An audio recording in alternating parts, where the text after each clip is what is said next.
Aujourd'hui, on se penche sur l'histoire assez incroyable d'Ousmane Sonko. C'est une figure dont le parcours a complètement redessiné la carte politique du Sénégal. Une histoire de défis, de persécutions et au final d'une revanche politique absolument spectaculaire. On va décortiquer ensemble le paradoxe politique qu'est Ousmane Sonko. Comment est-ce possible? Comment un homme renvoyé de la fonction publique parce qu'il dénonçait le système a-t-il pu, moins de 10 ans plus tard, être rappelé pour le diriger? C'est cette ascension fulgurante qu'on va essayer de comprendre. Alors, pour bien saisir l'ascension de Sonko, il faut d'abord faire un petit retour en arrière. Il faut revenir au moment précis où sa carrière de haut fonctionnaire s'est arrêtée net. Faut bien voir qu'avant de faire de la politique, Ousmane Sonko, c'était un homme du sérail.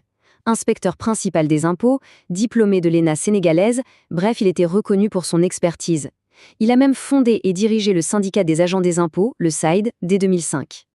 Et puis, en 2016, tout bascule.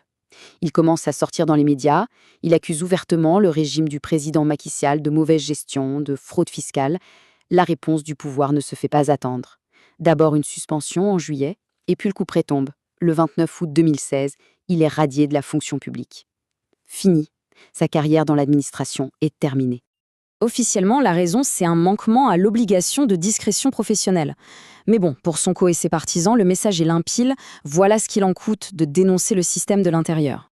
Sauf que ce qui devait signer la fin de sa carrière publique va en fait devenir le point de départ d'une toute nouvelle vie. Une vie politique cette fois. Sonko va faire de sa radiation un véritable tremplin.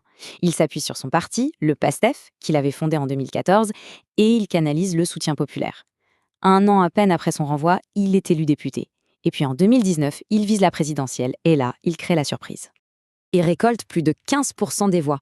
C'est un score énorme pour un candidat avec si peu de moyens. Et ça commence à sérieusement inquiéter le pouvoir en place. Son discours de rupture, de souveraineté, y trouve un écho hyper puissant, surtout chez les jeunes.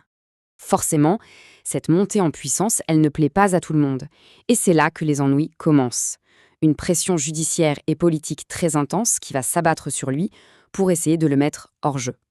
C'est une véritable guerre d'usure qui s'engage. En 2021, une accusation de viol, un complot selon lui, qui provoque des manifestations meurtrières. En 2023, il est acquitté pour le viol mais condamné pour corruption de la jeunesse. Dans la foulée, son parti, le PASTEF, est dissous. Il finit en prison, il entame une grève de la faim, et pour finir, une autre condamnation le rend définitivement inéligible pour la présidentielle de 2024. À ce moment-là, on pourrait se dire que c'est fini. Sonko est en prison, hors course, son mouvement semble décapité. Mais c'était sans compter sur un coup de poker politique absolument magistral. Depuis sa cellule, Ousmane Sonko joue